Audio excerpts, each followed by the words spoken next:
Mesdames et messieurs, bonjour. Donc, on va attaquer notre séance de présentation qu'on va porter à devoir. Je me présente tout d'abord. Donc, Khalid Drouish, je suis responsable du pôle expertise et solutions durables au sein de GRDF. Et aujourd'hui, je suis accompagné d'Olivier Payou, ingénieur efficacité énergétique sur la région sud-est. Donc, quoi nous allons vous parler aujourd'hui, on va vous présenter un retour d'expérience d'une instrumentation qu'on a menée depuis maintenant 2 ans sur un système de chauffage, ce qu'on appelle nous d'hybridation légère. Pourquoi on a fait ça? Donc, le fil directeur de notre présentation, il va se baser autour d'une question qu'on s'est posée tout au long de l'instrumentation. Comment décarboner efficacement et à coût maîtrisé, tout en respectant bien évidemment la réglementation en vigueur, notamment dans le 9, la RE 2020, avec les seuils actuels et notamment les futurs seuils post-2025. Et dans le cadre notamment dans l'existant et dans le cadre du décret tertiaire aussi, notamment là, le fait d'hybrider, est-ce qu'on atteint déjà des premiers seuils? Donc on le verra, le retour d'expérience va nous le démontrer. Donc Olivier Payou par la suite il va nous présenter ces résultats dans le détail.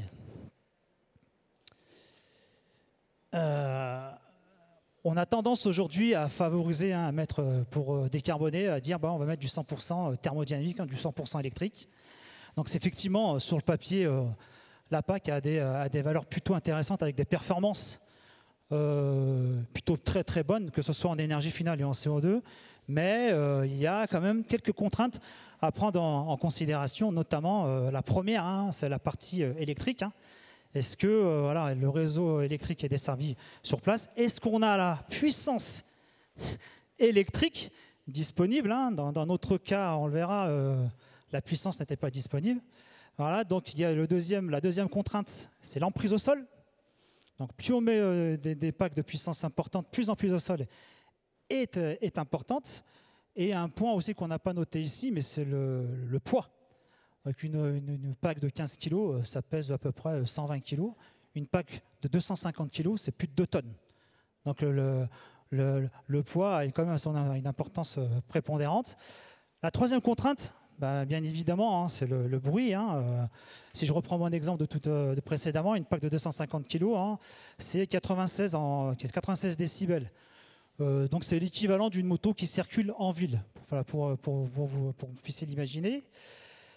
La quatrième contrainte, c'est les températures, et notamment les températures de départ, ou les températures aussi sur le secondaire, notamment lorsqu'on a plusieurs boucles de départ différentes. Lorsqu'on a des boucles de départ de plancher chauffant, ou des boucles de dépôt de radiateur, ou, on l'a vu tout à l'heure ce matin dans une autre conférence, d'une centrale de traitement d'air, il va falloir aussi gérer ces différents types de départ, parce que, comme vous pouvez le savoir, les départs sur les boucles de température, notamment sur plancher chauffant et radiateur, on a des débits constants à des températures variables, alors que sur du centrale de traitement d'air, c'est plutôt l'inverse. On a une température variable avec un débit, température constante à débit variable, pardon, c'est plutôt ça. Donc il va falloir gérer ces différents débits. Et la cinquième contrainte, les delta T. Une PAC fonctionne avec un delta T de 20 degrés. C'est la chaudière fonctionne avec un delta T de 20 degrés, une PAC fonctionne avec un delta T de 5 degrés, donc avec des débits 4 fois plus importants. Donc là aussi, il va falloir gérer, lorsqu'on va penser à hybrider, il va falloir gérer cette problématique de delta T et notamment de débit. Et la cinquième contrainte, bien évidemment, c'est la partie économique. Le ratio entre une chaudière et une PAC, on a un ratio de 1 à 4. Autrement dit, une PAC, ça coûte 4 fois plus cher qu'une chaudière à puissance identique. Donc avant de passer performance énergétique, on le dit, le fait de mettre une chaudière THPE, ça permet tout de suite de générer des économies entre 15 et 20% à minima. Ensuite, si on souhaite aller plus loin, donc on va penser hybridation, et là dans notre cas, on a hybridé avec une puissance PAC à 15% de la puissance globale, et l'énergie et le secours est assuré par la chaudière gaz, et là on peut espérer une économie de l'ordre de 30 à 40% environ sur votre facture énergétique. On va le voir par la suite dans l'instru.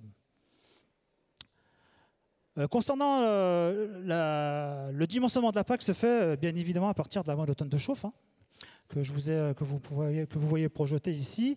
Donc vous avez la monotote de chauffe pour du chauffage seul concernant un bâtiment avec des besoins de 180 kW au maximum. Et donc vous voyez en assuré en rose, donc l'air qui est en dessous de la courbe. Donc on a mis une unité, je crois que c'est 42, je vois pas, j'ai pas mes lunettes, mais tu me confirmes, ouais, c'est bien là, donc c'est 42. Et donc sur la partie droite, on a mis une installation, une PAC d'une puissance unitaire de 32 kW. Et donc là, le chauffage qui est assuré par la PAC, c'est à droite, c'est 22, je vois pas, c'est ça, c'est 22. Donc le ratio de 22 divisé par 42, donc ça fait 17%, donc la PAC 50%, pardon. Donc la PAC couvre, pour 17% de la puissance, la PAC couvre plus de 50% des besoins. Donc pour 17% de la puissance, la PAC couvre effectivement plus de 50% des besoins. Alors, vas-y, tu veux compléter. Oui, on a parlé de ratio de surface, hein, c'est juste un calcul artificiel pour approcher le taux de couverture. Oui. Sur une feuille quadrillée, on aurait pu compter les petits carreaux et faire le rapport du nombre de petits carreaux, c'était le même principe. Hein. C'est juste que là... c'est pour les puristes. Voilà, ça a été dessiné sous Revit, on a mesuré avec le logiciel Revit, on a mesuré les surfaces et on a fait le rapport de surface, donc peu importe l'unité, c'est juste une petite manip pour approcher plus facilement le taux de couverture. Maintenant, d'un point de vue en économie de CO2, donc qu'est-ce que ça donne? Donc, si on reprend notre exemple précédemment, si la situation de référence est une solution 100% gaz, hein, donc on a dit tout à l'heure c'était 42, multiplié par le poids carbone du gaz, ça donne un poids carbone de 9 kg à peu près. Donc si on prend maintenant la solution d'hybridation présentée précédemment, et donc on a dit tout à l'heure que 53% des besoins sont assurés par la PAC, donc on fait exactement le même calcul, hein, c'est 22. On divise par 3 notamment par le COP, hein, bien sûr, de la PAC, ce qui donne 7, multiplié par le poids carbone électrique, donc 0,079, donc ça donne à peu près 0,59 kilotonnes pour la partie de CO2 pour la partie électrique, et le reste est assuré, la pointe de secours est assurée par la chaudière, et donc c'est plutôt les 42 moins les 22, notamment, hein, sur la partie blanche, hein, multiplié par le poids carbone, ça donne 4 kg, donc l'ensemble ça fait 5 kg. Donc tout simplement en hybridant, vous faites 50% d'économie de CO2 en hybridant de cette façon-là et de façon légère. Ce qui représente à peu près sur l'approche du système, ça fait à peu près 120 grammes équivalent par kilowattheure PCI. Et en énergie finale, avec exactement le même raisonnement, on l'a dit, hein, donc la PAC assure 53% des besoins, donc en COP de 3, ça fait 18. De l'autre côté, 47% par le système gaz, donc ça fait 47 plus 8, 65. Donc 35% d'économie en énergie finale, donc pratiquement au premier seuil du décret énergie tertiaire.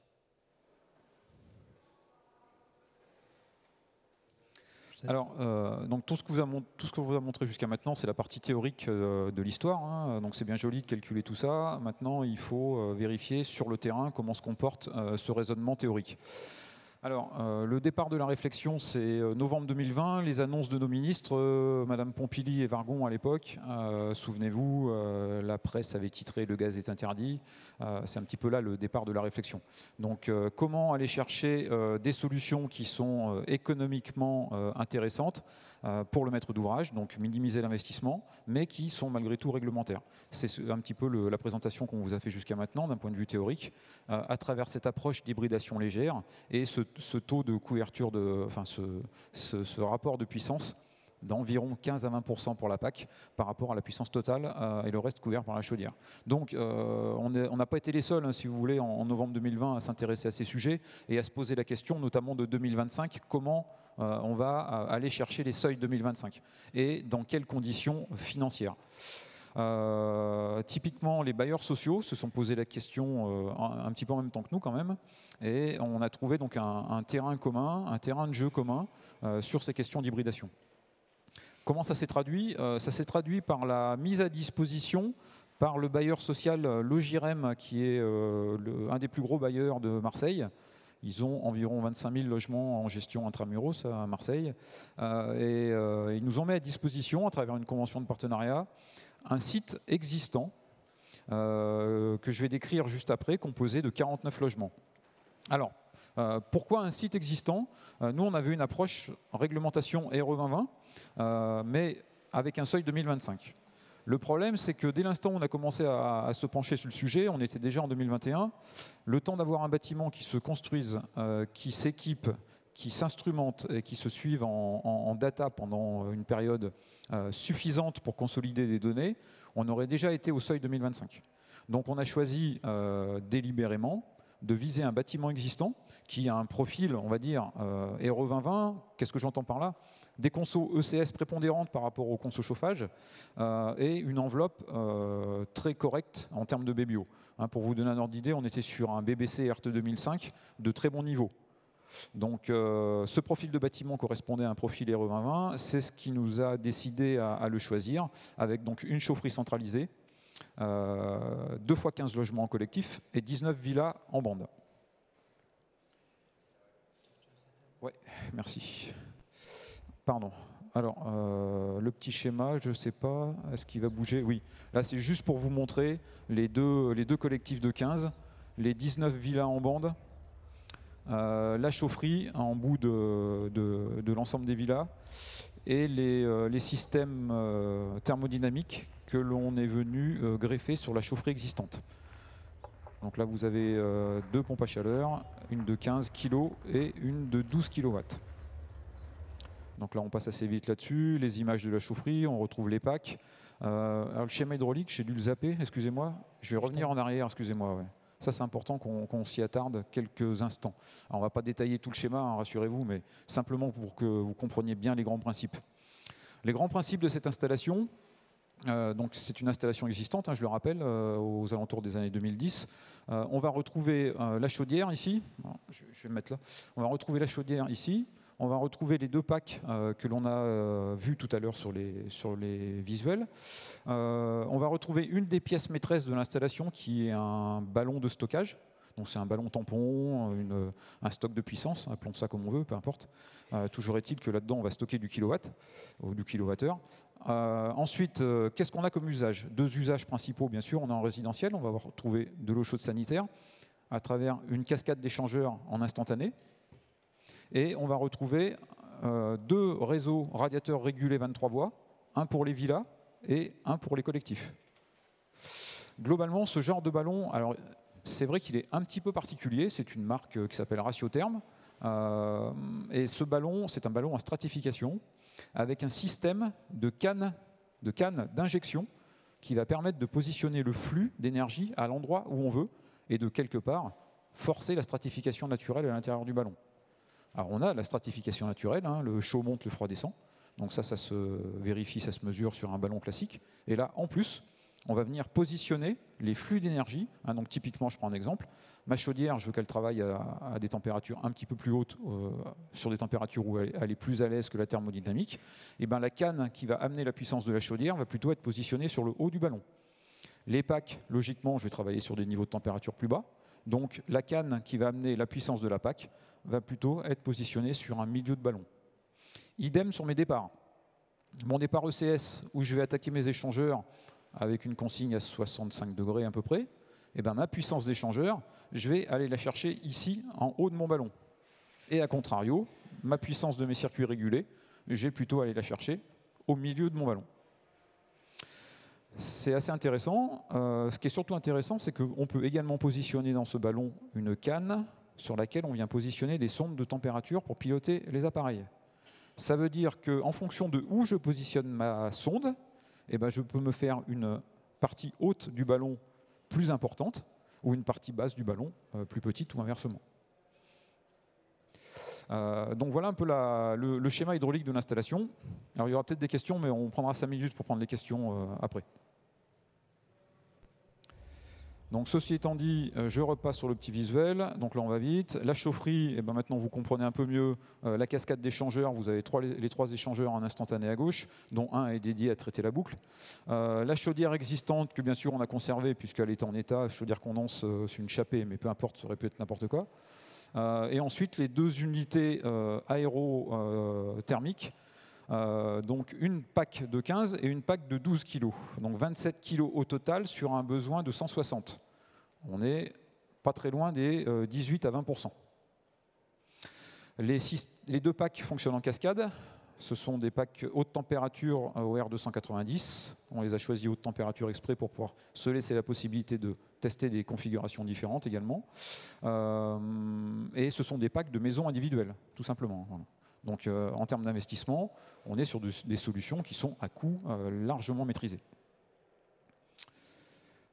Alors le plan de comptage rapidement, en gros je vous fais court, mais on compte tout ce qui rentre dans l'installation et on compte tout ce qui sort. En termes d'électricité, avec un compteur d'électricité sur la protection électrique. En termes de compteur de gaz, bien sûr, on compte la molécule qui rentre dans la chaudière. On regarde sur les circuits, les différents circuits, chauffage, bouclage et ECS, quels sont les besoins de consommation. Et on vérifie à travers des sondes la bonne stratification à l'intérieur du ballon. C'est très intéressant à la fois d'avoir les données de l'énergie entrante dans le système et sortante, mais c'est également très intéressant de voir ce qui se passe sur les circuits secondaires. Ça permet, et là on l'a vu, de connaître exactement le besoin des circuits secondaires et notamment d'adapter ces débits au primaire du ballon, pour être en pleine adéquation avec les besoins de l'installation et maximiser la performance énergétique. Et ben on va directement aux résultats, sans plus attendre.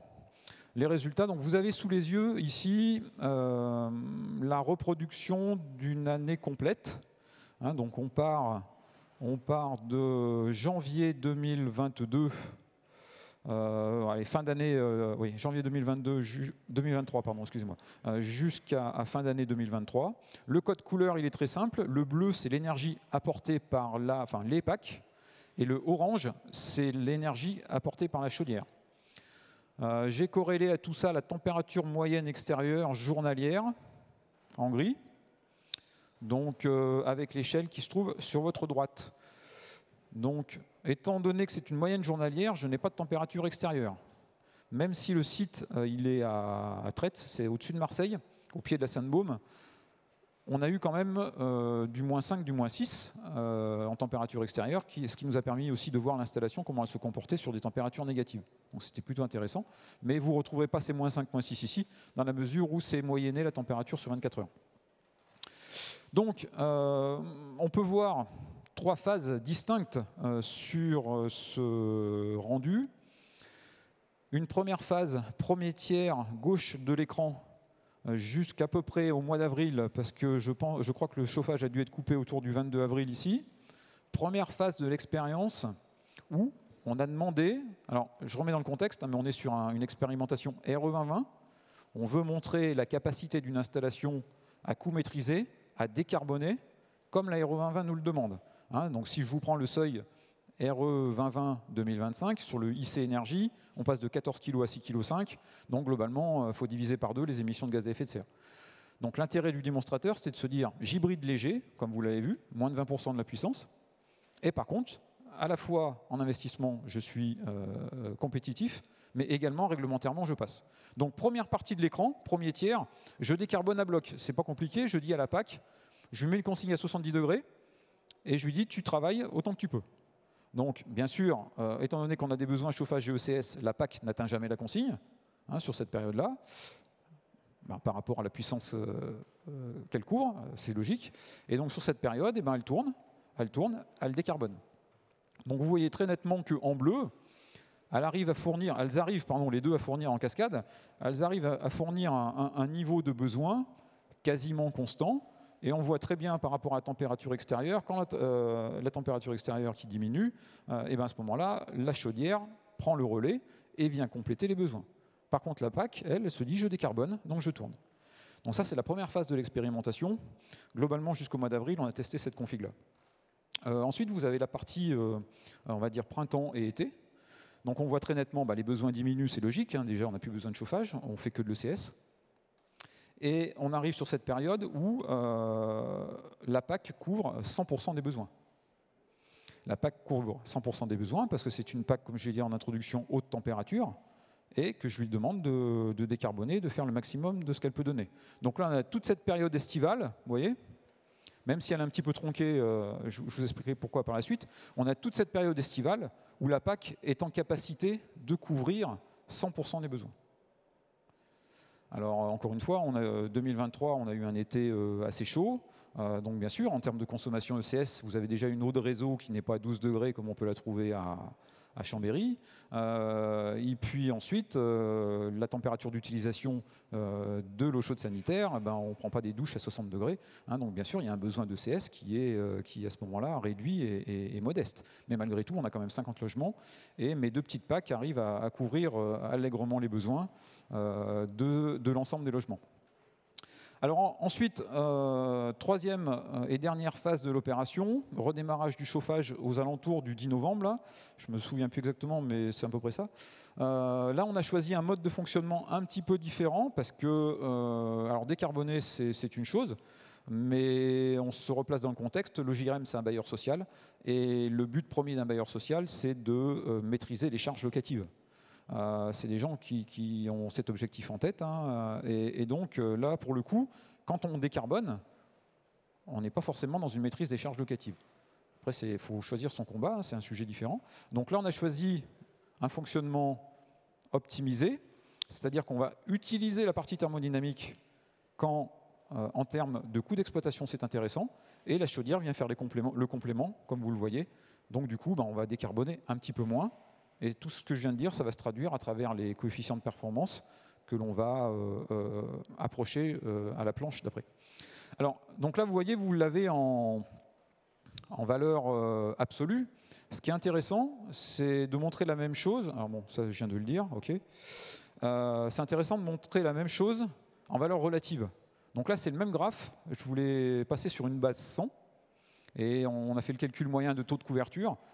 Vous voyez que ma PAC couvre 62% du besoin total de l'année, chauffage et ECS.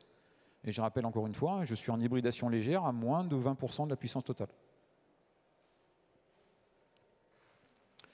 Donc 62% de couverture par la PAC, on va dire, allez, 60-40, on arrondit. Ça commence à devenir assez intéressant, tant en termes réglementaires que en termes de coût d'investissement. Alors les COP. Les COP, alors déjà, pas de surprise. Alors déjà, première chose, l'expérience n'était pas là pour mettre en doute ou mesurer des COP fabricants. Donc on a tous les éléments qui nous permettent de le faire, donc c'est plutôt intéressant, donc on l'a fait. Deuxième point avant de se lancer là-dedans, c'est de dire au dixième de point près, comme je l'ai fait dans l'atelier précédent avec les packs Atlantique, au dixième de point près, sur ces packs vaillants, on retrouve les tables de COP des fabricants. Donc là, il n'y a pas de surprise sur la performance des machines. Ce que vous avez sous les yeux, c'est le résultat de COP mesuré. Donc là, c'est des COP réels, puisque vous avez compris dans le plan de comptage, je compte tout ce qui rentre, tout ce qui sort, donc je prends les consommations d'auxiliaires et tout en ligne de compte. Donc là, on a des COP mesurés réels. Et donc vous avez les valeurs, là, on va reprendre la période de chauffage, la même que tout à l'heure. Sur la première période où on a souhaité décarboner, comme je vous expliquais, on a mis une consigne à 70 degrés, on tourne à bloc sur les packs, on ne s'occupe pas de la performance, et vous voyez qu'on a un COP moyen de 2,61, donc on est plutôt pas mal. Moi j'étais plutôt agréablement surpris de la performance machine dans ces conditions-là. Alors je ne sais pas si je l'ai dit, mais c'est du R290. Ensuite, vient le printemps, donc on a voulu se tester une consigne un petit peu plus basse sur les machines. Donc on a descendu la consigne de 70 à... Non, on a laissé la consigne à 70. Par contre, vu qu'on n'avait pas de besoin de chauffage, la PAC couvrait quasiment 100% des besoins. Donc bien sûr, ce 70, même si elle n'a pas été le chercher complètement, on n'en était pas très loin. Donc on baisse un peu, on dégrade le COP puisque la consigne augmente. Ensuite, autre phase de test, on a passé la consigne de 70 à 65, alors c'est un petit peu moins, c'est autour des 62, ça a été un peu dégradé. Donc on gagne tout de suite 20% de COP, on passe à 3,05 de COP. Et pendant cette période estivale où on a fixé une consigne de PAC à 50, ben là vous voyez tout de suite la différence, on passe à un COP de plus de 4, 4,1. C'est un peu ce que j'expliquais dans l'atelier d'avant où on avait un COP moyenné de 4,2 sur un bâtiment tertiaire. Dès l'instant où on est sur une consigne autour des 50 degrés, et ben là, la machine elle a beaucoup plus de facilité à faire de la performance, et on le voit très nettement ici. Ensuite, pour la reprise, et on va dire pour cette phase optimisation, donc cette dernière partie de la saison de chauffe, donc là on est plus sur un raisonnement optimisation par le coût énergie. Donc là, on va s'attacher à mettre une consigne à la PAC autour des 55-60 degrés. et la chaudière vient faire l'appoint quand c'est nécessaire. Et là, on arrive à sortir un COP de 3 qui est plutôt satisfaisant pour cette configuration-là. Alors, bon, pas trop de surprises, alors, bon, on se fait plaisir, mais le rendement chaudière, pas trop de surprises. Hein. Une chaudière, vous lui envoyez 1 mètre cube de gaz, elle sort à peu près 11 kWh. Que ça fasse moins 10 à l'extérieur ou plus 5, il n'y a pas de débat. On a quand même voulu s'en assurer, mais vous voyez, hein, globalement, on a un COP moyen de 90% sur PCS sur l'ensemble de la saison, donc il n'y a pas de sujet, on passe vite. Ce qui est intéressant, c'est là, et ça fait tout le lien avec cette notion de COP que je viens de vous présenter juste avant. Je regarde l'heure. Ouais. Alors, on a voulu jouer, on va dire, la carte entre guillemets de la transparence avec l'accord bien sûr de l'OJIREM, mais les prix d'énergie que vous avez sous les yeux, ce sont les vrais prix du bailleur social qu'il avait pu négocier au pire moment de la crise, fin 2022, pire moment de la crise énergétique. Vous avez un prix de gaz à 220 € le mégawattheure et vous avez un prix d'élec à 730 € le mégawattheure. Ça a été négocié 2 ans prix fixe à l'époque, mais rappelez-vous du contexte, incertitude totale, personne ne savait où on allait aller. On est monté à 260 € le mégawattheure en gaz, on est monté à 1200 en élec. Donc déjà à l'époque, quand on négociait 220 et 730, on était content. Il faut se remettre dans le contexte, hein. C'est pas si vieux que ça. Mais au-delà de la valeur absolue du chiffre de 220 et 732, ce qui est intéressant, c'est le rapport entre les deux. Donc là, le rapport entre les deux, il est à 3,32. C'est-à-dire que mon élec est 3,32 fois plus cher que mon gaz. Alors historiquement, si vous reprenez sur les 15 dernières années, on a un rapport qui est plutôt autour de 2,5 en moyenne. Hein. Donc après, bien sûr, vous appliquerez les chiffres que vous avez en tête et qui vous concernent. Mais en fait, c'est vraiment ce rapport qui est intéressant. Et là, vous me voyez certainement venir, mais quand on fait le COP et la notion de COP et la notion de rapport entre le prix de l'élec et du gaz, là, on commence à voir poindre une façon de piloter l'installation en fonction de son objectif. Et effectivement, si on veut commencer à gagner de l'argent ou à faire gagner de l'argent aux locataires, ou au moins leur en faire économiser, eh ben, il va falloir s'intéresser non seulement au ratio entre l'élec et le gaz, mais également à la performance de la machine. Et donc, dès l'instant où mon COP ne sera pas supérieur à ce rapport, j'ai aucun intérêt à faire tourner ma partie thermodynamique. Voilà. Donc c'est ce que je vais vous montrer là. Alors sur la gauche, même code couleur, la PAC en bleu, la chaudière en orange. Et ici, là, en tout bleu, c'est si on était 100% gaz.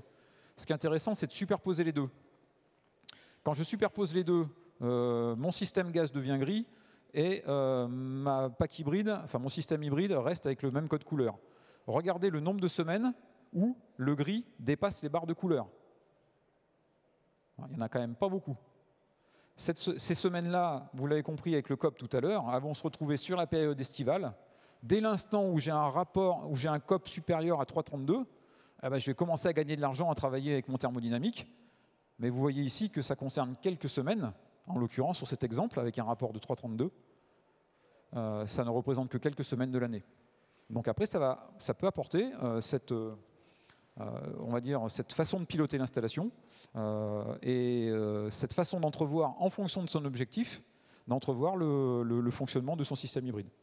Mais c'est intimement lié, dès l'instant où on parle d'euros, avec le prix d'achat du maître d'ouvrage et de son client, quoi. Alors le temps tourne, je suis obligé. Ah. Bon là, je faisais un focus sur une journée froide, j'ai malheureusement pas le temps de vous en parler. Après, en termes d'économie de CO2, hein, c'est juste pour vous dire que globalement, vous avez vu tout à l'heure, on était à 120 grammes PCI pour notre système hybride. Le retour d'expérience, on évite 30 tonnes de CO2 sur l'installation, soit environ 50%. Il n'y a pas de surprise avec l'objectif annoncé. On est à 50% d'économie de CO2 avec notre dimensionnement à moins de 20% de la puissance. J'en ai fini. Est-ce que vous avez des questions ? On en prend quelques-unes.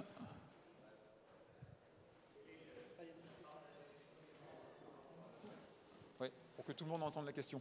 Oui, bonjour. Je voudrais savoir quelle est la part d'investissement de la PAC pour utiliser ce système. Comme on a vu tout à l'heure, Kaline disait que c'était 4 fois plus cher. Oui. Qu'est-ce que ça donne dans ce cas de figure ?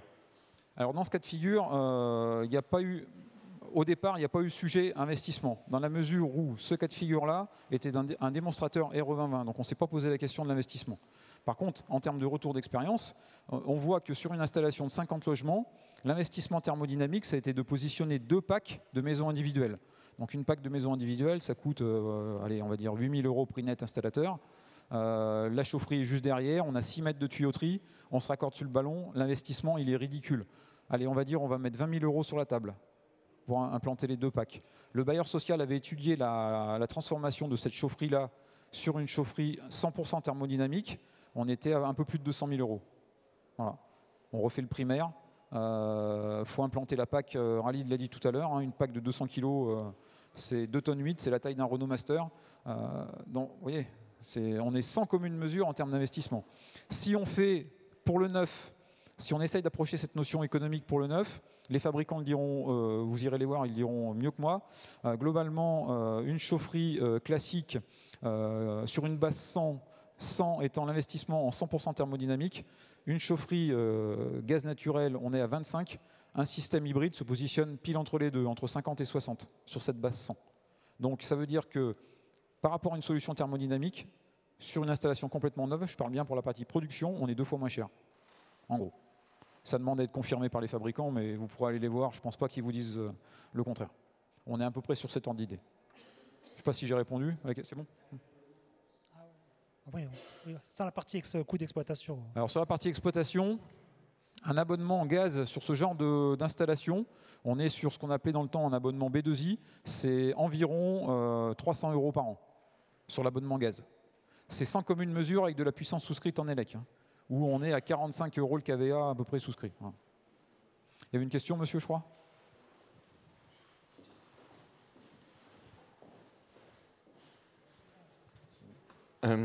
Trois questions en fait. Si ce n'était pas un ballon à stratification, est-ce que le delta serait énormément différent?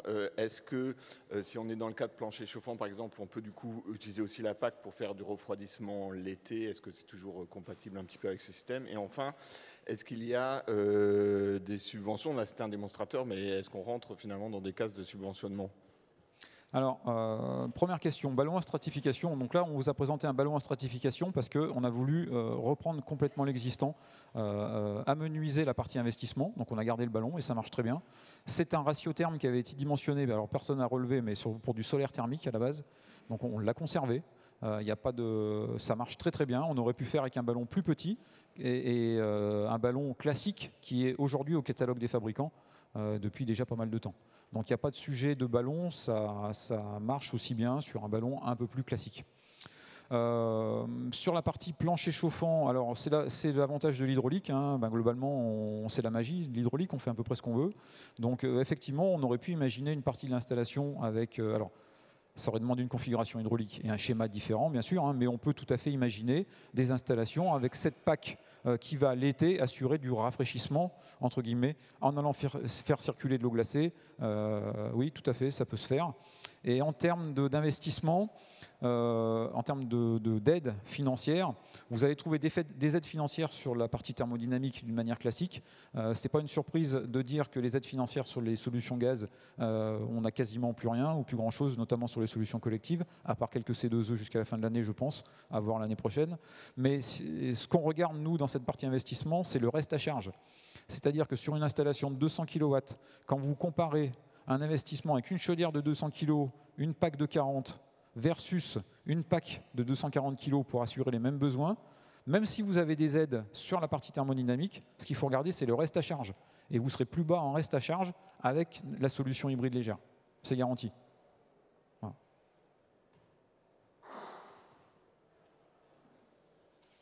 C'est la fin, donc ce que je vous propose, c'est pour ceux qui ont des questions, on est à votre disposition, soit sur le stand, soit à la sortie de l'atelier pour échanger. Merci à de vous. votre attention.